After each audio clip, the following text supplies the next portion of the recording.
Hallelujah. God's people, shalom on you. May the Lord Jesus Christ bless you all and keep you safe. प्रभु यीशु मसीह नासरी के नाम से हम सब आप लोगों का स्वागत करते हैं इस ऑनलाइन बाइबल स्टडी में। क्राइस्ट मुक्ति द्वार फेलोशिप देहरादून इंडिया की तरफ से आपका स्वागत है और परमेश्वर को महिमा देते हैं कि उसने एक बार फिर से इस समय यह अवसर आपको और मुझे दिया है कि हम सब लोग जो उसके नाम से कहलाते हैं, जो उसके नाम से जाने जाते हैं, यहाँ पर उपस्थित हैं।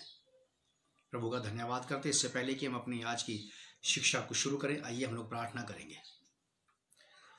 पवित्र पिता, प्रभु यीशु के नाम से हम आपका धन्यवाद और आपकी तारीफ करते हैं क्योंकि आप इसके योग्य परमेश्वर हैं।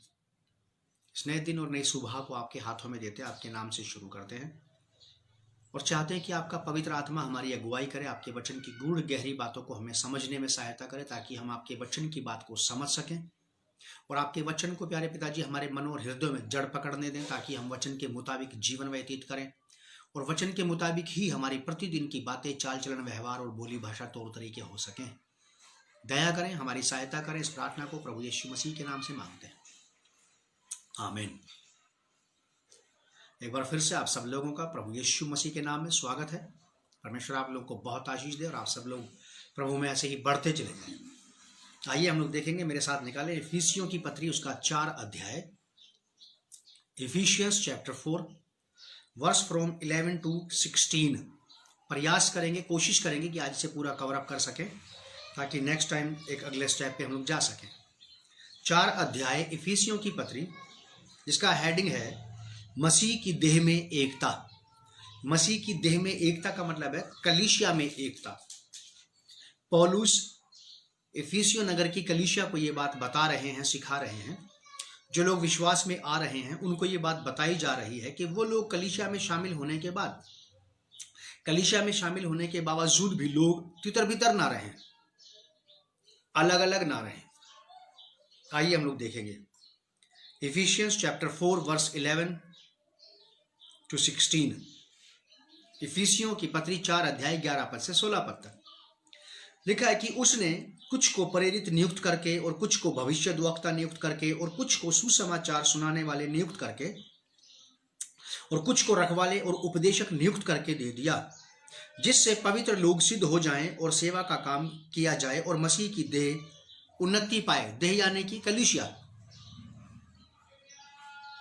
जिससे पवित्र लोग सिद्ध हो जाएं और सेवा का काम किया जाए और मसीह की देह उन्नति पाए, जब तक कि हम सब के सब विश्वास और परमेश्वर के पुत्र की पहचान में एक ना हो जाएं और एक सिद्ध मनुष्य ना बन जाएं और मसीह के पूरे डील डोल तक ना बढ़ जाएं, ताकि हम आगे को बालक ना रहें जो मनुष्यों की ठग विद्या और चतुराई से उनके भ्रम की युक्तियों के और उपदेश के हर एक झोंके से उछाले और इधर उधर घुमाए जाते हों, वरन प्रेम में सच्चाई से चलते हुए सब बातों में उसमें जो सिर है अर्थात मसीह में बढ़ते जाएं, जिससे सारी देह हर एक जोड़ की सहायता से एक साथ मिलकर और एक साथ गठकर उस प्रभाव के अनुसार जो हर एक अंग के ठीक ठीक कार्य करने के द्वारा उसमें होता है, अपने आप को बढ़ाती है कि वह प्रेम में उन्नति करती जाए। देह यानी कि कलीसिया, अंग यानी कि कलीसिया के सदस्य, कलीसिया के लोग, जो कलीसिया के मेंबर हैं वो कलीसिया के अंग हैं और हर एक अंग आपस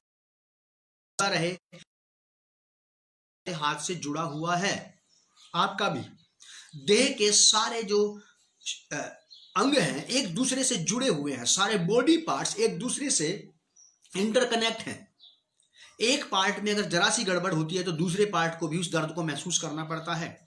शरीर के एक हिस्से में जरा से छोटे हिस्से में भी अगर दर्द हो तो पूरा शरीर उस दर्द को महसूस करता है। इसे कहते हैं यूनिटी, इसे कहते हैं एकता, इसे कहते हैं आपस में गठबंधन, इसे कहते हैं जोड़ आपस में। तो यहां पे ऐसा लिखा है, पौलुस कलीसिया को बता रहे हैं, उसने यानी कि परमेश्वर ने, प्रभु यीशु मसीह ने कुछ को प्रेरित नियुक्त करके, अपॉइंट करके, नियुक्त करके, प्रेरित जो अपने आप से बन बैठे, बात उनकी नहीं हो रही, उन प्रेरितों की बात हो रही जिनको वास्तव में परमेश्वर ने अपने आत्मा के द्वारा से अपॉइंटमेंट दिया है प्रेरिताई की सेवकाई का। और प्रेरिताई की सेवकाई पर प्रेरिताई के जो काम है वो उसकी छाप होंगे, वो अगर प्रेरिताई के गिफ्ट प्रकट नहीं हो रहे हैं और कोई कहता है कि वो प्रेरित है, तो इसी बात से पता लग जाएगा कि वो प्रेरित है या नहीं है। परमेश्वर ने, प्रभु यीशु मसीह ने, उसने कुछ को प्रेरित नियुक्त करके और कुछ को भविष्यद्वक्ता। कलीसिया इस बात को बड़े ध्यान से सुनती रहे। जब आप लोग यहाँ पर बैठे हैं, अपना बहुमूल्य समय दे रहे हैं, तो आप बड़ी समझदारी से इस बात को सुने और सीखें, क्योंकि आप जिन कलीसियाओं के मेंबर हैं, जिन कलीसियाओं के सदस्य हैं, उन कलीसियाओं में ये वाली सेवकाई वहां पे है या नहीं है। अगर है तो बहुत अच्छी बात है, और अगर नहीं है तो कलीसिया इस बात के लिए प्रार्थना करे कि प्रभु कलीसिया में इस प्रकार की सेवकाई को आप प्रकट करें। और अगर है और लोग अपने काम को ठीक से नहीं कर रहे हैं, तो भी कलीसिया की जिम्मेवारी बनती है कि कलीसिया इन सेवकों के लिए प्रार्थना करे ताकि ये लोग ढंग से काम कर सकें। लिखा है कि उसने कुछ को प्रेरित नियुक्त करके और कुछ को भविष्यद्वक्ता नियुक्त करके और कुछ को सुसमाचार सुनाने वाले प्रचारक नियुक्त करके और कुछ को उपदेशक नियुक्त करके और कुछ को रखवाले और कुछ को उपदेशक नियुक्त करके दे दिया। कलीसिया को दे दिया। 5-fold मिनिस्ट्री इसको बोलते हैं, पंचकोणीय सेवकाई। एक कलीसिया के अंदर इन सारी पांच बातों का पाया जाना अति आवश्यक है। ठीक वैसे ही जैसे आप और मैं फिजिकली, अगर हमारे सारे के सारे अंग पूरे हैं, तो हम फिजिकली, मेडिकली हम लोग पूरी तरह से फिट हैं। और अगर किसी भी प्रकार से हमारे शरीर का कोई भी एक अंग छोटा या बड़ा या किसी प्रकार से कमजोर होता है, तो उसे फिजिकली, मेडिकली अनफिट या डिफॉल्टर कहा जाता है। समझ रहे आप बात को? मेरा विश्वास है कि आप समझ रहे हैं, क्योंकि परमेश्वर का आत्मा ये सारी बातें मुझसे भी कर रहा है और आप लोगों से भी कर रहा है। तो 5 प्रकार की सेवकाई कलीसिया को दी गई है। अगर कलीसिया में इस प्रकार की 5 प्रकार की सेवकाइयां नहीं है, तो आप प्रार्थना करें कलीसिया के लोग कि आपकी कलीसिया में परमेश्वर अपने पंचकोणीय सेवकाई को दे। वरना मैंने ये देखा है अभी तक, उसने कुछ को प्रेरित नियुक्त करके, कुछ को भविष्यद्वक्ता नियुक्त करके, कुछ को सुसमाचार प्रचारक, सुसमाचार सुनाने वाले नियुक्त करके, कुछ को रखवाले नियुक्त करके और कुछ को उपदेशक नियुक्त करके परमेश्वर ने कलीसिया को दे तो दिया है। कहीं कहीं पे ऐसा है कि ये 5 के 5 गुण अलग अलग दिशा में काम कर रहे हैं। कलीसिया में ये 5 पंचकोणीय गिफ्ट पाए हुए लोग, वरदान पाए हुए लोग, परमेश्वर का ये दान पाए हुए लोग, ना तो बैठ के आपस में बात करते हैं, ना मिलते हैं, ना प्रार्थना करते हैं, ना कलीसिया के बारे में कोई सोच विचार करते हैं। बड़े निहायत अफसोस और दुख की बात है उन कलीसियाओं के लिए जिन कलीसियाओं में ये 5 प्रकार की सेवकाई पाई जाती है। उनके लिए बड़े दुख की बात है कि भविष्यद्वक्ता अलग सेवा कर रहा है, प्रचारक अलग सेवा कर रहा है, रखवाले अलग सेवा कर रहे हैं, उपदेशक अलग सेवा कर रहे हैं, और पंचकोणीय सेवकाई में भविष्यद्वक्ता, प्रेरित, ये सब अलग अलग सेवकाई में लगे हुए हैं। बड़े निहायत अफसोस की बात है कि कलीसिया में ये पांच उंगलियां देख रहे हैं आप मेरी, ये है 5 उंगलियां। सारी उंगलियां अलग अलग अगर इस हाथ से अलग अलग होने का प्रयास करें तो यहां पे हथेली बचेगी, बस पंजा नहीं बचेगा। ये 5 उंगलियां खत्म हो जाएंगी, बस केवल ये मेरी पाम, ये हथेली बचेगी बस, और जो किसी काम की नहीं है, ना बंद हो सकती है ना खुल सकती है, ये कुछ नहीं कर सकती, ना पकड़ सकती किसी चीज को, ना किसी चीज को थाम सकती है। लेकिन ये 5 उंगलियां मिलकर के किसी भी चीज को पकड़ सकती हैं, थाम सकती हैं, कोई भी काम कर सकती हैं। ये पंचकोणीय सेवकाई मिलके कलीसिया को और ज्यादा खूबसूरत और ज्यादा सुंदर बना सकती हैं। परमेश्वर ने ये 5 वरदान कलीसिया को इसलिए दिए हैं कि ये 5 लोग मिलकर के, ये 5 वरदान मिलकर के, ये 5 गिफ्ट अलग अलग लोगों में, स्त्री पुरुषों में हो सकते हैं, और इनको सही ढंग से एक दिशा में काम करना चाहिए। भविष्यद्वक्ता अलग दिशा में चला गया, प्रेरित अलग दिशा में चला गया, प्रचारक अलग दिशा में चला गया, उपदेशक अलग दिशा में चला गया, और रखवाले अलग दिशा में चले गए।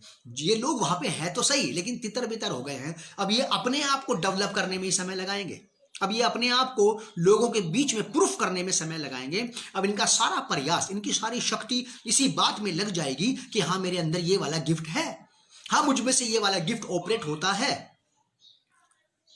अब इनको कलीसिया से कोई लेना देना नहीं, क्योंकि सबके दिमाग अलग अलग है, सब अलग अलग दिशा में चले गए।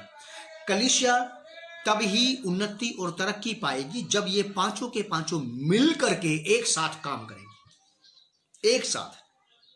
अगर ये उंगलियां ना हो तो मेरी हथेली मेरी शर्ट का बटन बंद नहीं कर सकती, ना ही मेरी हथेली शर्ट का बटन खोल सकती है। अगर ये उंगलियां मेरी हथेली के साथ जुड़ी रहेंगी तो ये उंगलियां बटन को खोल भी सकती हैं और बटन को बंद भी कर सकती हैं। ये पंचकोणीय सेवकाई कलीसिया में कुछ काम कर सकती है। अगर ये पंचकोणीय सेवकाई कलीसिया में तितर बितर है तो ये कलीसिया के लिए स्ट्रगल, कलीसिया के लिए दिक्कत और तकलीफ पैदा करेंगे। फिर ये लोग, समझ गए आप मेरी बात को, और समझ भी जाना चाहिए। जिन कलीसियाओं में ये सेवकाई है ही नहीं, उन कलीसियाओं को इसके लिए लगातार प्रार्थना करना चाहिए कि प्रभु अपनी पंचकोणीय सेवकाई को इस कलीसिया में शुरू करे। वर्ल्ड वाइड लेवल पे, विश्व स्तरीय कलीसिया पे, यूनिवर्सल चर्च में तो परमेश्वर प्रभु यीशु मसीह कलीसिया को यह गिफ्ट दे चुका है। और अगर किसी कहीं कहीं पे ये गिफ्ट अभी भी अगर प्रकट नहीं हुई है तो इस गिफ्ट के प्रकट होने का के लिए प्रार्थना करना चाहिए कि प्रभु इसको रिवील करो, आप शो करो, आप इसे दिखाओ। और जिन लोगों के ऊपर ये गिफ्ट रिवील की जाती है उन लोगों का फर्ज ये बनता है कि वो अपने इस वरदान को लेकर के, अपने इस गिफ्ट को लेकर के कलीसिया के साथ काम में लग जाए। कलीसिया से अलग काम में लग जाने का मतलब क्या है? क्या प्रूफ करना चाहते हैं, क्या स्थापित करना चाहते हैं लोग? ये प्रूफ करना चाहते हैं कि they are not with church of God. अब ये परमेश्वर की कलीसिया के साथ नहीं है। अब ये अपने आप को प्रूफ करने में, अपने आप को बिल्डअप करने में, अपने आप को इंट्रोड्यूस करने में, अपने आप को फेमस करने में ये लोग लग जाएंगे। मैं देखता हूं, मैं बहुत सारी चीजें देखता हूं, टीवी पे भी देखता हूं। प्रेरित प्रचारक का काम कर रहा है, प्रचारक भविष्यद्वक्ता का काम कर रहा है, उपदेशक रखवाले का और रखवाला उपदेशक का काम कर रहा है। शायद आप में से ही बहुत सारे लोग देखते होंगे। प्रेरिताई की सेवकाई का मतलब होता है घूम घूम करके सुसमाचार प्रचार करना। प्रेरित का मतलब होता है एक जगह पे ना बैठना, जगह जगह पे जाना, सुसमाचार प्रचार करना। मैं पंजाब के बहुत सारे प्रेरितों को देखता हूं, एक ही कलीसिया में 20 साल से वहीं प्रेरित हैं। ये फलाने अपोस्तल हैं, ये फलाने अपोस्तल, ये वो वाले प्रेरित है, ये वो वाले प्रेरित है। उपदेशक का काम है एक जगह पे ठहरे रहना और उपदेश करते रहना। रखवाले का काम है कलीसिया के एक जगह पे ठहरे रहना, पूरी भेड़ों की रखवाली करते रहना। प्रेरित का काम है घूम घूम के सुसमाचार प्रचार करना। प्रचारकों का काम है जा करके गवाही देना और लोगों को कलीसिया में लेकर के आना। मत्ती की किताब 28 अध्याय में ऐसा लिखा, प्रभु यीशु मसीह ने कहा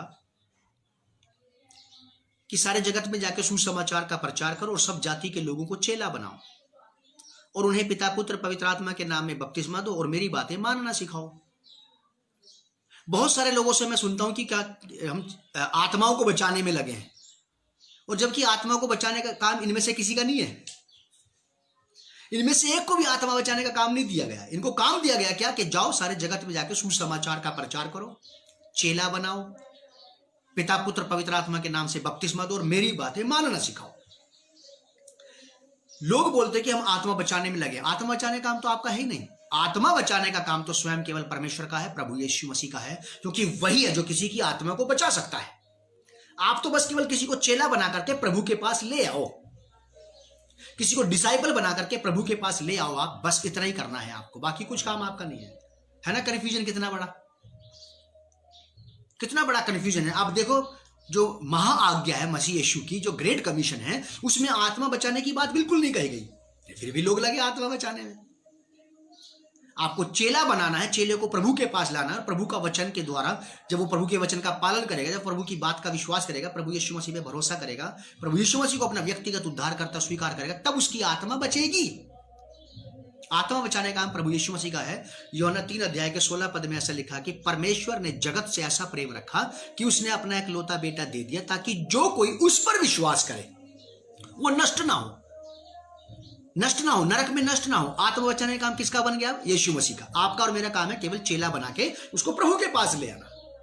तो यहां पे बहुत बड़ा कंफ्यूजन पाया जाता है कि ये 5 फोल्ड मिनिस्ट्री, ये 5 पंचकोणीय गुण अगर मिलकर के काम करेंगे तो कलीसिया बहुत ज्यादा तरक्की उन्नति पाएगी, क्योंकि ऐसा लिखा है 12वें पद में कि जिससे पवित्र लोग सिद्ध हो जाएं। कलीसिया में भविष्यवाणी का गिफ्ट को काम करना चाहिए, उपदेशक को, रखवाले को, प्रेरित को और प्रचारक को, इन सबको मिलकर कलीसिया में काम करना चाहिए। उन विश्वासियों की आत्मिक उन्नति के लिए जो कलीसिया में आ चुके हैं, जो कलीसिया में आ गए हैं, उनके लिए काम करना चाहिए, जिससे पवित्र लोग सिद्ध हो जाएं और सेवा का काम किया जाए और मसीह की देह उन्नति पाए। जब तक कि 13वां पद, जब तक कि हम सब के सब विश्वास और परमेश्वर के पुत्र की पहचान में एक ना हो जाएं। ये आपको यानी कि कलीसिया को, विश्वासियों को इस बात का ध्यान रखना है कि आपको किसमें बढ़ना है। जब तक कि हम सब के सब विश्वास और परमेश्वर के पुत्र की पहचान में एक ना हो जाएं और एक सिद्ध मनुष्य ना बन जाएं। एक सिद्ध मनुष्य ना बन जाएं और मसीह के पूरे डील डोल तक ना बढ़ जाएं। ये आपको पहचान, आपको अपने बारे में सोचनी है। ये वाली बात हर एक विश्वासी को इस बात के बारे में सोचना, और खास करके इन पंचकोणीय सेवकाई को इस बात के बारे में विचार करना चाहिए कि एक एक स्त्री पुरुष को मसीह यीशु के डील डोल तक बढ़ाया जा सके। मसीह यीशु का डील डोल, स्पिरिचुअल डील डोल, आत्मिक कदकाठी में मसीह के समान बढ़ा दिया जाए, ताकि मरने तक लोग परमेश्वर से लिपटे रहें, परमेश्वर से प्रेम करें, परमेश्वर के उद्देश्य को अपने जीवन में पूरा करें, परमेश्वर की बुलाहट को अपने जीवन में पूरा कर सकें। प्रभु यीशु मसीह ने जन्म से लेकर के मृत्यु के दिन तक परमेश्वर की इच्छा को पूरा किया, परमेश्वर की आज्ञा का पालन किया और उस बुलाहट को पूरा करने में लगे रहे, उस काम को पूरा करने में लगे रहे जो उनको सौंपा गया था। वो मनुष्यों की ठग विद्या से यीशु मसीह तितर बितर नहीं हुए। और ये मनुष्यों की जो ठग विद्या है ना, ये कलीसिया के अंदर भी काम करती है, कलीसिया के बाहर भी काम करती है। ये मसीहों में भी काम करती है, गैर मसीहों में भी काम करती है। ठग विद्या का मतलब होता है किसी व्यक्ति को अपने वचनों की भ्रमपूर्ण युक्तियों में फंसा लेना और उसको कुछ का कुछ बताते रहना और परमेश्वर के मार्ग से डाइवर्ट करके अलग ले जा लेना।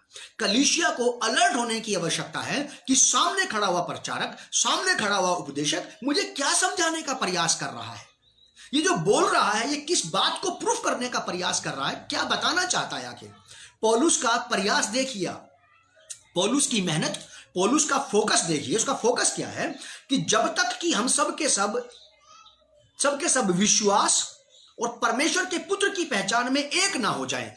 आपके अंदर परमेश्वर के पुत्र का सा विश्वास होना चाहिए, प्रभु यीशु मसीह के जैसा, और आपको और मुझे परमेश्वर के पुत्र की पहचान में एक हो जाना चाहिए। लोग आपके और मेरे अंदर मसीह यीशु को देखने लगे। लोग कलीसिया के में आए हुए विश्वासियों में, व्यवहार में, बोली भाषा में, तौर तरीके में, चाल चलन में, उनके कामों के द्वारा से ये बात प्रकट हो जाए कि इसके अंदर परमेश्वर के पुत्र का रंग, रूप, आकार और स्वरूप है। और परमेश्वर के पुत्र प्रभु यीशु मसीह का डील डोल क्या था? प्रभु यीशु मसीह का डील डोल यही था कि उसने हर परिस्थिति में, हर हाल में, हर कीमत पर, बाइबल में इब्रानियों की पत्री में तो ऐसा लिखा कि उसने आंसू बहा बहा कर और दुख उठा उठा कर आज्ञा पालन करना सीखा। आपको और मुझे वहां पहुंचना है क्राइस्ट के लेवल पे।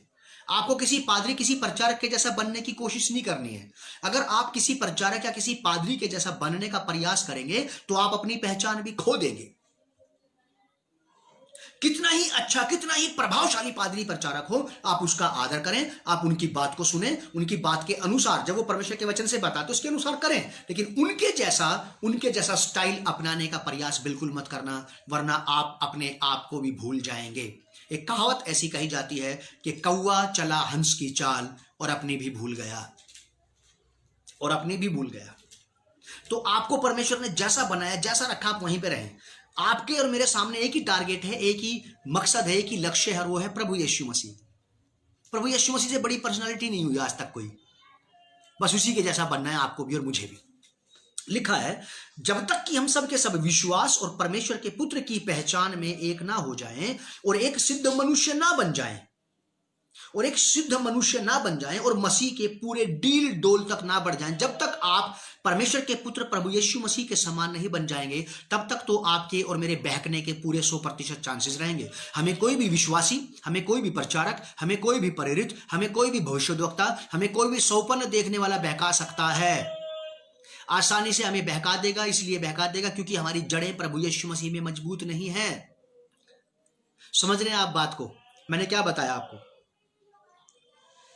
झूठे शिक्षक कलीसिया के बाहर भी हैं, कलीसिया के अंदर भी हैं। तो लिखा है 14वीं आयत में, ताकि हम आगे को बालक ना रहें जो मनुष्यों की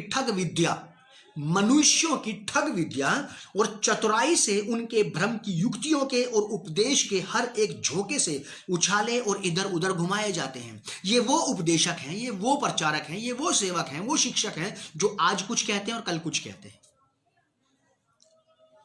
और अच्छे विश्वासियों को बहका करके, भटका करके सही लाइन से अलग कर देते हैं।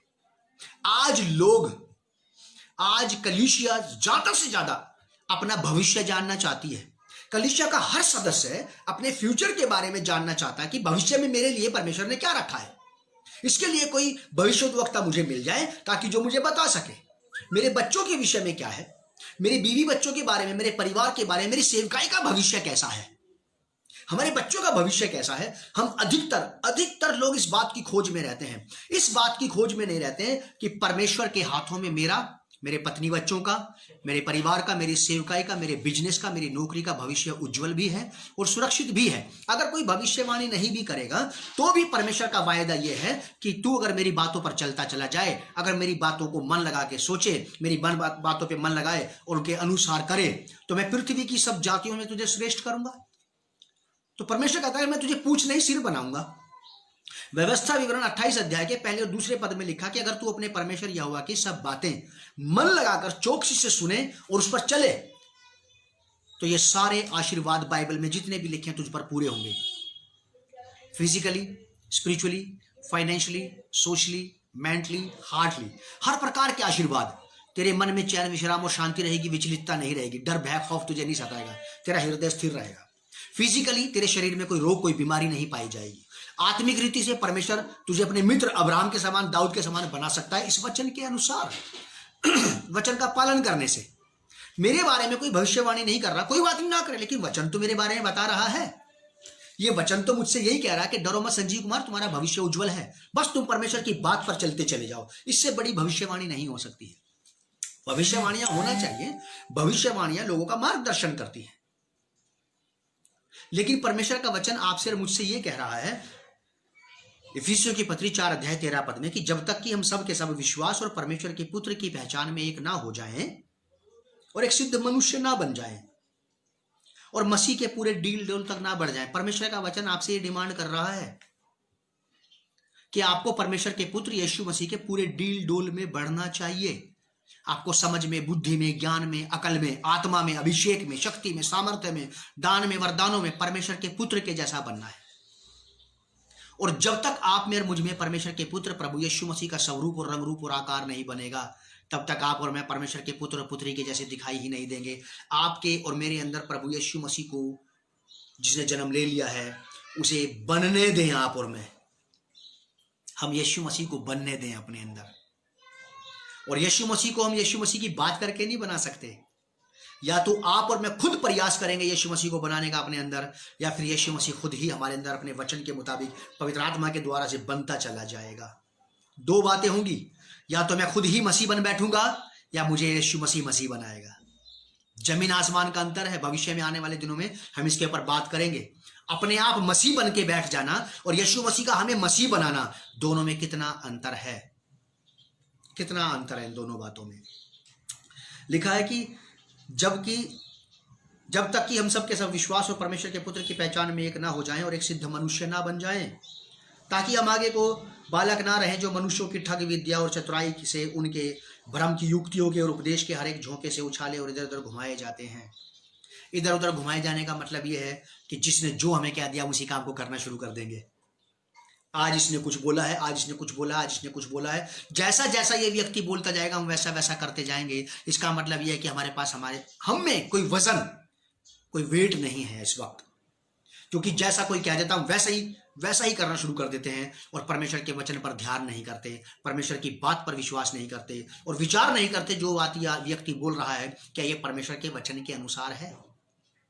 मैं जिस कलीसिया का अगुवा हूं, मुझे जहां पे उपदेशक, रखवाला और प्रचारक करके ठहराया गया है, मैं उस कलीसिया की ऐसे ही चौकसी करता हूं। कोई भी कुछ भी आकर के बोल के चला जाए, मैं शांत नहीं बैठता हूं।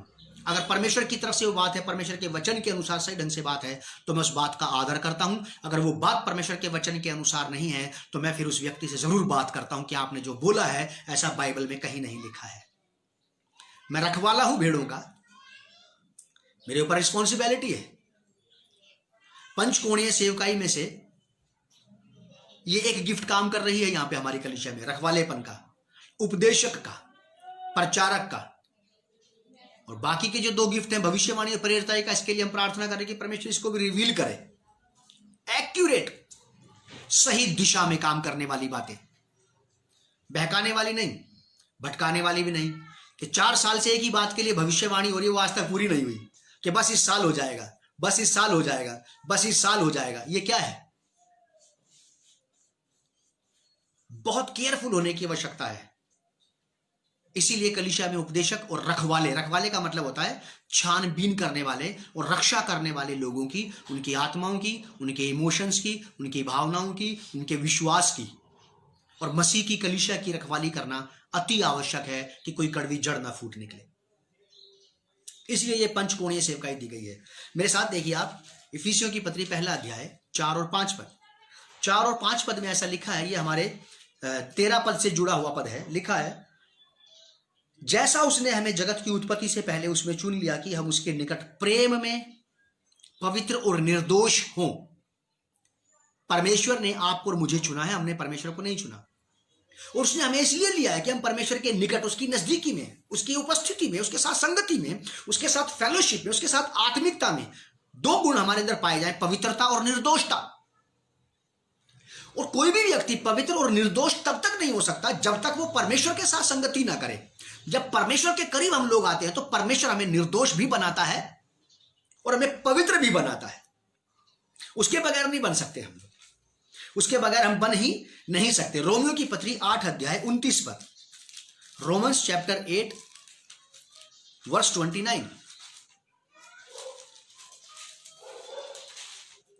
यहां लिखा है 28 अध्याय के 29 पद में, क्योंकि जिन्हें उसने पहले से जान लिया है, परमेश्वर ने आपको और मुझे।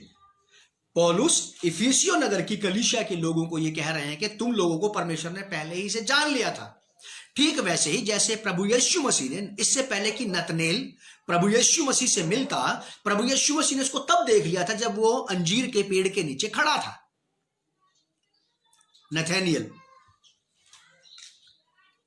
लिखा है कि क्योंकि जिन्हें उसने पहले से जान लिया है उन्हें पहले से ठहराया भी है। किस लिए ठहराया है, किस लिए चुना है परमेश्वर ने आपको और मुझे, किस लिए अपॉइंटमेंट मिला है हमें डिवाइन, हमें स्वर्गीय निमंत्रण इसलिए मिला है कि हम उसके यानी कि परमेश्वर के पुत्र के स्वरूप में हो। और आप और मैं परमेश्वर के पुत्र के स्वरूप में तब तक नहीं बन सकते जब तक परमेश्वर का पुत्र हमारे अंदर जन्म ना ले ले, प्रभु यीशु मसीह। जब प्रभु यीशु मसीह हमें जन्म ले लेगा तो उसको बढ़ने दिया जाना चाहिए। प्रभु यीशु मसीह को हम अपने अंदर बढ़ने दें और प्रभु यीशु मसीह अपने स्वभाव में, अपने मन मिजाज में, अपने डील डोल में बढ़ेंगे, आपके और मेरे नहीं। उसके पुत्र के स्वरूप में हो ताकि वह बहुत भाइयों में पहिलौठा ठहरे। परमेश्वर की ओर से आपका मेरा चुनाव इसीलिए है कि हम परमेश्वर के पुत्र की पहचान में हो जाएं। परमेश्वर का पुत्र प्रभु यीशु मसीह था। इस पृथ्वी के दिनों में परमेश्वर का पुत्र प्रभु यीशु मसीह जिस तरह से जिया और चला है, उस बात ने प्रकट किया कि वो परमेश्वर का पुत्र है। आपके और मेरे बारे में क्या ख्याल है हमारा?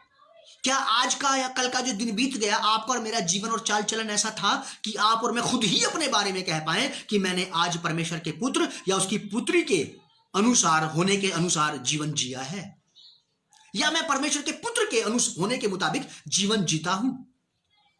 सोचिएगा ये वाली बात। मैं भी सोचता हूं अपने बारे में कि आज का दिन मेरा वास्तव में परमेश्वर के पुत्र के अनुरूप था। मैं कहलाता तो हूं परमेश्वर का पुत्र, लेकिन मेरा व्यवहार, मेरा बोली भाषा, मेरा तौर तरीका, मेरा चाल चलन, मेरी जो डीलिंग्स है वो परमेश्वर के पुत्रों के, परमेश्वर के बेटे बेटियों के समान नहीं है। मैंने भजन संहिता में, बाइबल में ऐसा पढ़ा है, दाऊद राजा कहता है कि हे परमेश्वर, मैं तेरे साथ रहते हुए भी पशु के समान हो गया। पशु के समान हो जाने का मतलब समझते हैं आप लोग? पशु के समान हो जाने का मतलब यह है कि एक अच्छा खासा पढ़ा लिखा इंसान, एक सभ्य समझदार सामाजिक व्यक्ति जब उठपटांग हरकतें करने लगे जानवरों जैसी, तो लोग कहते हैं कि ये तो इंसान की वजह जानवर हो गया है। कितने अफसोस की बात है। दाऊद ये कहता है कि तेरे साथ रहते हुए भी मैं पशु के समान हो गया। क्या विश्वासियों में भी पशु जैसे लोग पाए जाते हैं?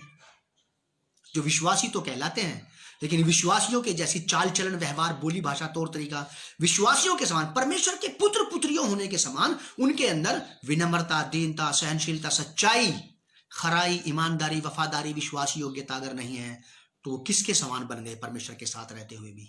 दाऊद कहता है कि हे परमेश्वर, तेरे साथ रहते हुए भी मैं पशु के समान बन गया। ये चीज बहुत बहुत चोट पहुंचाती है मुझे।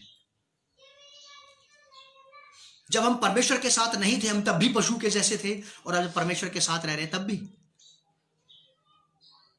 क्यों हम परमेश्वर की बात को नहीं मानते, क्यों परमेश्वर के वचन के अनुसार नहीं चलते, क्यों परमेश्वर का वचन जैसे हमसे मांग करता है जानने के बावजूद हम वैसा नहीं करते, तो हम फिर किसके समान बन गए।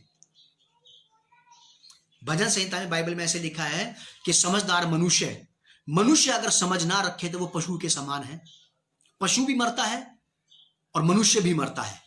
दोनों में अंतर क्या है? समझ का अंतर है, बुद्धि का, अकल का, समझ का, ज्ञान का अंतर है दोनों में। अगर मनुष्य विवेक नहीं रखता है, समझ नहीं रखता, तो वो पशु के समान है। दाऊद कहता है कि हे परमेश्वर, तेरे साथ रहते हुए मैं पशु के समान बन गया। दाऊद राजा ने कही थी ये वाली बात। निहायत अफसोस की बात है ये परमेश्वर के लोगों के लिए। क्या लिखा है? 14वीं आयत, इफिसियों की पत्री 4 अध्याय 14 पद, ताकि हम आगे को बालक ना रहें जो मनुष्यों की ठग विद्या और चतुराई से, उनके भ्रम की युक्तियों के और उपदेश के हर एक झोंके से उछाले और इधर उधर घुमाए जाते हैं। जिसने जैसा कह दिया वैसा ही कर लिया। इसकी वजह यह है कि आपको परमेश्वर के वचन का सही नॉलेज नहीं है। पौलुस कलीसिया को कह रहा है, पौलुस कलीसिया से कह रहा है कि लोगों के भ्रमपूर्ण युक्तियों में आने की जरूरत नहीं है। अपने अंदर इतना वजन पैदा करो कि तुम्हारे अंदर परमेश्वर का पुत्र प्रभु यीशु मसीह जन्म ले, प्रभु यीशु मसीह तुम्हारे अंदर पले बढ़े और तुम्हें मसीह यीशु के डील डोल तक बढ़ जाना चाहिए। प्रभु यीशु मसीह के पास परमेश्वर के वचन की बेहतरीन शिक्षा थी। अच्छे से प्रभु यीशु मसीह को पता था कि उनको क्या करना है, किस लिए वो यहां पे आए हैं, क्या करने के लिए उनका चुनाव हुआ है, क्या करने के लिए उनको भेजा गया है। हम विश्वासियों को भी अपने बारे में इतनी ही जानकारी होने की आवश्यकता है कि मुझे कहां होना चाहिए, कहां नहीं होना चाहिए, किसके साथ होना चाहिए, किसके साथ नहीं होना चाहिए, किसके पास होना चाहिए, किसके पास नहीं होना चाहिए, मुझे क्या बोलना चाहिए, क्या नहीं बोलना चाहिए, क्या करना चाहिए, क्या नहीं करना चाहिए, क्या देखना चाहिए, क्या नहीं देखना चाहिए। यह परमेश्वर के पुत्र प्रभु यीशु मसीह की समानता में, उसके डील डोल में बढ़े बगैर तो आप और मैं नहीं समझ सकते। क्योंकि प्रभु यीशु मसीह के सांसारिक माता पिता यूसुफ और मरियम ने 12 साल की उम्र में लूका के सुसमाचार के मुताबिक प्रभु यीशु मसीह से कहा कि हे पुत्र, तू यहां पीछे मंदिर ही में रह गया, हम तो बहुत आगे निकल गए थे, 3 दिन का पड़ाव निकल गए थे, हम वापस तुझे लेने के लिए आए, हम लेट हो गए, हमें घर पहुंचना है। तो यीशु मसीह ने मरियम और यूसुफ से कहा, क्या तुम नहीं जानते कि मुझे मेरे पिता के भवन में रहना अति आवश्यक है। आपका प्रभु यीशु मसीह इस बात को जानता था, तो यीशु मसीह के लोग इस बात को क्यों नहीं जान पाते कि उनको कहां होना चाहिए और कहां नहीं होना चाहिए, किसके साथ होना चाहिए, किसके साथ नहीं होना चाहिए, किससे मिलना चाहिए, किससे नहीं मिलना चाहिए। प्रभु यीशु मसीह ने मरियम और यूसुफ से कही थी ये वाली बात लूका रचित सुसमाचार में, क्या तुम नहीं जानते कि मुझे मेरे पिता के भवन में रहना अति आवश्यक है। और हम में से कोई भी व्यक्ति तब तक नहीं जान सकता इस बात को कि आपको और मुझे किसके साथ रहना है, जब तक आप यीशु मसीह के साथ ना रहें, जब तक आप में और मुझ में प्रभु यीशु मसीह ना पैदा हो जाए, ना बन जाए। क्योंकि यीशु मसीह आपसे मुझसे बेहतर जानते हैं कि उसको क्या करना है, क्या नहीं करना है। बहुत बड़ी शिक्षा है ये। समय कम पड़ेगा मेरे पास आपको ये बात बताने के लिए, एक जीवन कम पड़ जाएगा आपको और मुझे ये बात सीखने के लिए। 13वीं आयत, जब तक कि हम सब के सब विश्वास और परमेश्वर के पुत्र की पहचान में एक ना हो जाएं। सिमिलैरिटी, नैन नक्श नहीं मिलाना प्रभु यीशु मसीह से, बाल नहीं बढ़ाने प्रभु यीशु मसीह के समान, स्वभाव में, व्यवहार में, बोली भाषा में, चाल चलन में, बातों में, कामों में, आज्ञा का पालन करने में, परमेश्वर के प्रति अधीन रहने में, परमेश्वर की अधीनता में रहने में, इन बातों में हम परमेश्वर के पुत्र से मिलान करें।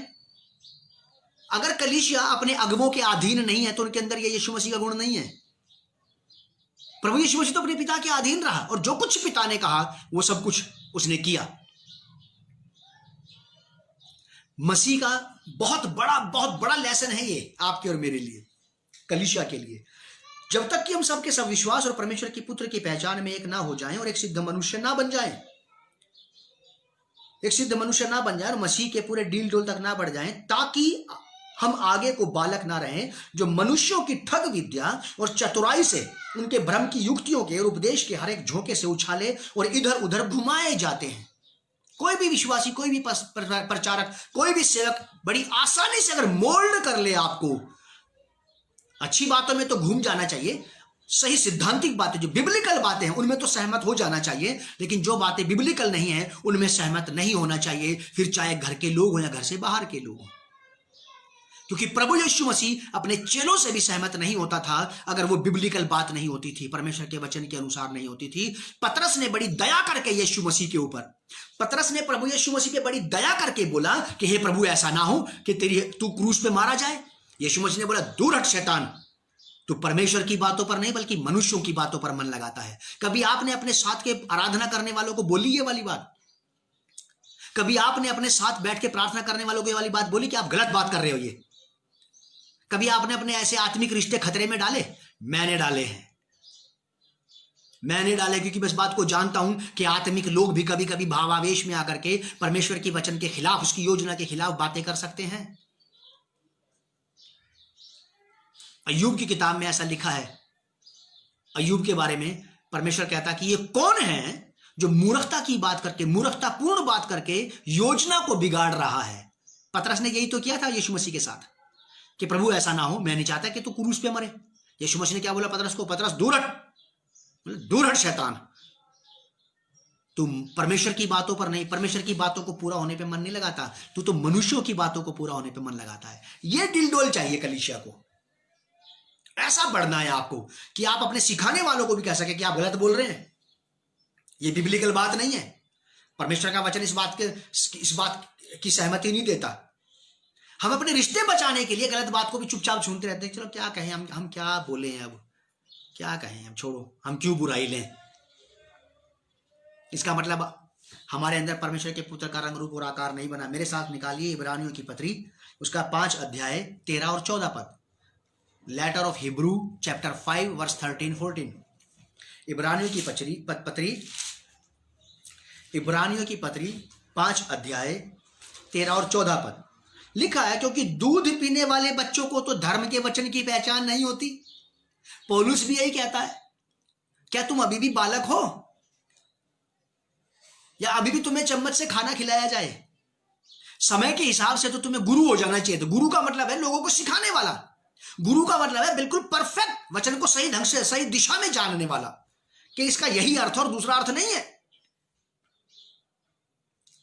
क्योंकि दूध पीने वाले बच्चे को तो धर्म के वचन की पहचान नहीं होती, क्योंकि वो बालक ही है, और जो बालक होते हैं वही झांसे में फंसते हैं, भ्रम में फंसते हैं। और यही बात यहां पे लिखी गई है कि अब हम आगे को बालक ना रहें, अब विनम्रता में, दीनता में तो बालक बने रहो, लेकिन ठगी में बालक मत बनो। कि आपको कोई भी विश्वासी यीशु मसीह का नाम लेकर के, कोई भी भविष्यद्वक्ता यीशु मसीह का नाम लेके, कोई भी प्रेरित प्रचारक उपदेशक रखवाला यीशु मसीह का नाम लेके, कोई भी यीशु मसीह का नाम लेकर के आपको ठग के चला जाए और गलत शिक्षा में आपको झोंक जाए, अब आप उसका पालन करते रहिए बस। बाइबल में लिखा है, यीशु मसीह के चेलों ने बोला कि प्रभु हम तो सो रहे थे, बैरी आया और कड़वे बीज बो करके चला गया। जब तक आप आत्मिक रीति से सोते रहेंगे, जब तक कलीसिया सोती रहेगी, तब तक कड़वे बीज बोने वाला कड़वे बीज बोता रहेगा। जाग जाइए, अलर्ट हो जाइए, ताकि कड़वे बीज बोए ना जाएं, बोने वाले को रोका जा सके। ठहरो, रुक जाओ,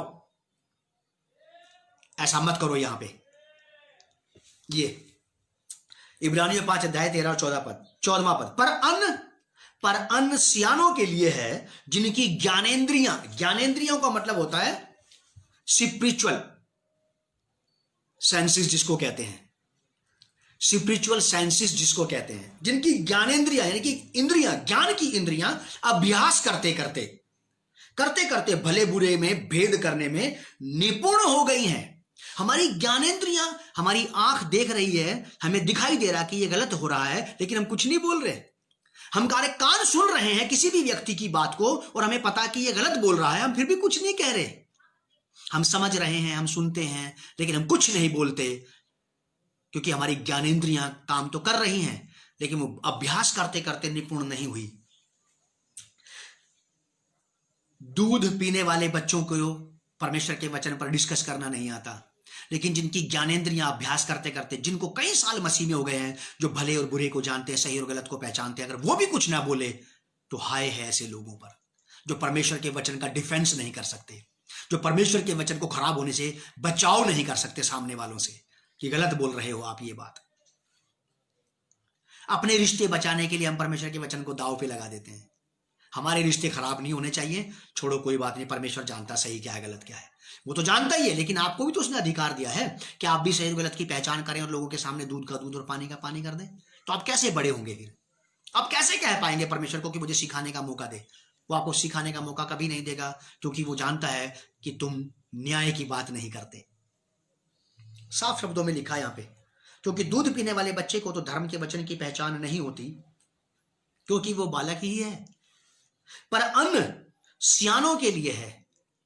समझदार लोग खाते हैं अच्छा solid food, veg non veg, रोटी कुछ भी खिला दो उनको, वो डाइजेस्ट कर लेते हैं। जिनकी ज्ञानेंद्रियां अभ्यास करते करते भले बुरे में भेद करने में निपुण हो गई हैं। आप कितना ही बोलिए, कुछ भी बोलिए, बोलते रहिए, मैं भी चुपचाप सुनता रहूंगा, और मैं आपकी बात तो सुन रहा हूं, लेकिन मेरा दिमाग पूरा बाइबल में घूम रहा है, क्या ये बात ऐसी की ऐसी बाइबल में लिखी है या नहीं लिखी है। मैं सोचता रहता हूं, आपकी सुनता रहता हूं, सामने वाले की सुनता रहता हूं, और बाइबल में ढूंढता रहता हूं क्या ऐसा ही है या नहीं। और नहीं होता है तो मैं उसके खिलाफ खड़ा हो जाता हूं, और अगर होता है तो मैं उसके साथ सहमत हो जाता हूं कि आप बिल्कुल ठीक कह रहे हैं, परमेश्वर का वचन हमें इस बात की इजाजत देता है। और ये ऐसा होना ही चाहिए। कलीसिया से ये एक्सपेक्ट किया जा रहा है, इफिसियों नगर की कलीसिया से पौलुस ये एक्सपेक्ट करता है कि आप ऐसे बनो। जिस कलीसिया के आप सदस्य हैं, जिस कलीसिया के आप मेंबर हैं, उस कलीसिया का पासबान, उस कलीसिया का रखवाला, उस कलीसिया का उपदेशक, उस कलीसिया का शिक्षक भी आपसे यही चाहता है कि कलीसिया के लोग ऐसे निपुण बन जाएं कि वो कलीसिया में उठने वाली गलत और सही लहरों को पहचान सकें। कलीसिया में उठने वाली बातों को, जो सही और गलत है, उनको पहचान सकें, गलत को छोड़ दो, सही का साथ दे, चाहे वो कोई भी क्यों ना हो, कैसा ही व्यक्ति क्यों ना हो। आदर करना चाहिए लोगों का, सिखाने वालों का भी आदर करना चाहिए, लेकिन अगर गलत बात करे तो बड़े आदर के साथ, बड़े प्रेम के साथ उनके पास ये बात पहुंचा देनी चाहिए कि भैया सर आप ये ठीक नहीं कर रहे हैं, ये परमेश्वर का वचन हमें ऐसी इजाजत नहीं देता कि हमें ऐसा करना चाहिए। या तो आपकी बात मानी जाएगी या नहीं मानी जाएगी। अगर नहीं भी मानी जाए तो भी आप बोलिए तो सही, क्योंकि आपका फर्ज बनता है, आपका अधिकार बनता है, और परमेश्वर आपसे ये चाहता है। कलीसिया में वर्ष 15वीं आयत, इफिसियों की पत्री 4 अध्याय।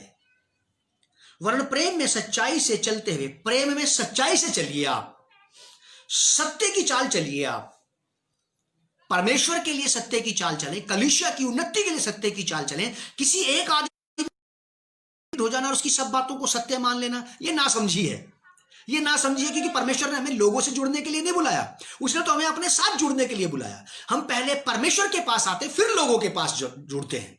पहले परमेश्वर से जुड़ना, फिर लोगों से जुड़ना, और परमेश्वर के साथ रहते रहते परमेश्वर से बातें ले लेना, और उन बातों को परमेश्वर के लोगों के साथ बैठ के करना।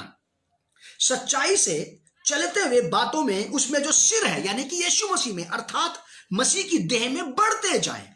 कलीसिया में बढ़ते जाइए, एक दूसरे के साथ सच्चाई में चलते हुए, सत्य की बात करते हुए, सत्य का अनुसरण करते हुए।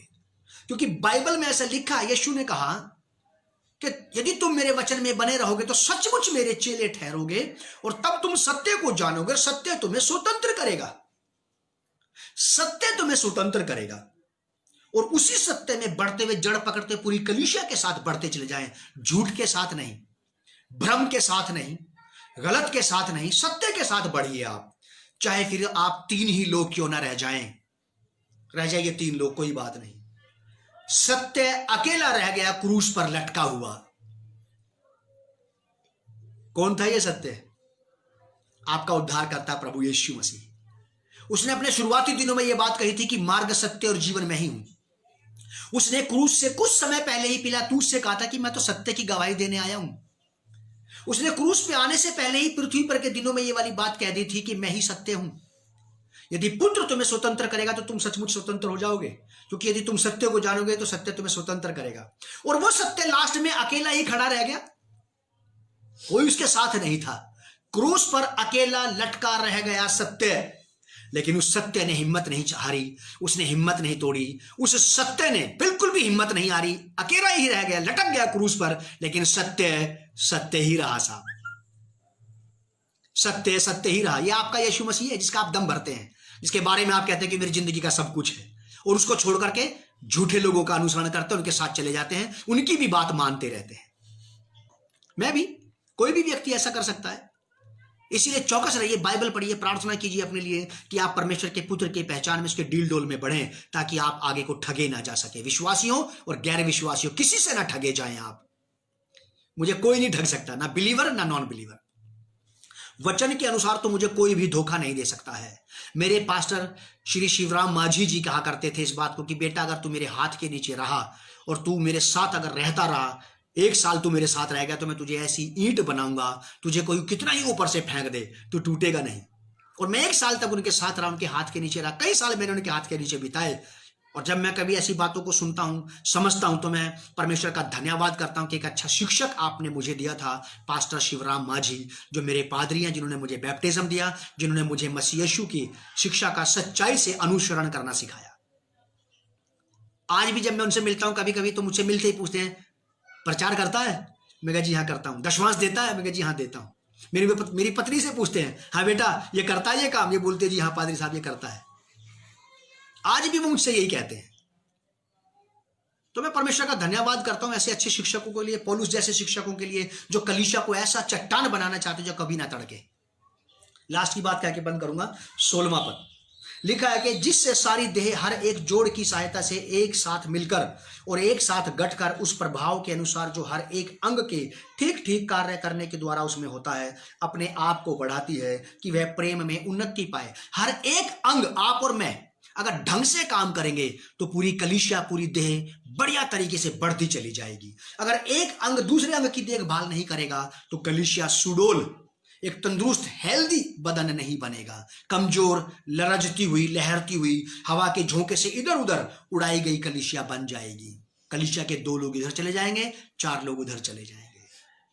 तो कलीसिया में, जिस भी कलीसिया से आप जुड़े हैं, जिस भी कलीसिया का आप अंग है, उस कलीसिया के लिए मेहनत करें, उस कलीसिया के लिए परिश्रम करें, उस कलीसिया के सिर के साथ जुड़े रहें, ताकि पूरी देह गठित होकर के तंदुरुस्त बने, एक सुडोल बदन बने, जिसमें कोई रोग, कोई बीमारी ना पाया जाए, और सारी देह परमेश्वर के राज्य को बढ़ाने के लिए काम आ सके। प्रभु आपको बहुत आशीष दे और संभाल के रखे। नेक्स्ट टाइम हम लोग फिर मिलेंगे फ्राइडे के दिन। प्रभु आपको आशीष दे। प्रभु मैं आपका धन्यवाद करता हूं, ये वचन का बीज जो बोया गया है इन सब लोगों में जड़ पकड़ने पाए, और पूरी कलीसिया, आपकी विश्वव्यापी कलीसिया, आपका वर्ल्ड वाइड लेवल चर्च, प्रभु आपकी यूनिवर्सल चर्च ऐसा ही बन जाए। प्रभु आप सबकी मदद करें अपने आत्मा के द्वारा, अच्छी शिक्षा के द्वारा। प्रभु यीशु मसीह के नाम से मांगते हैं, आमीन। God bless you.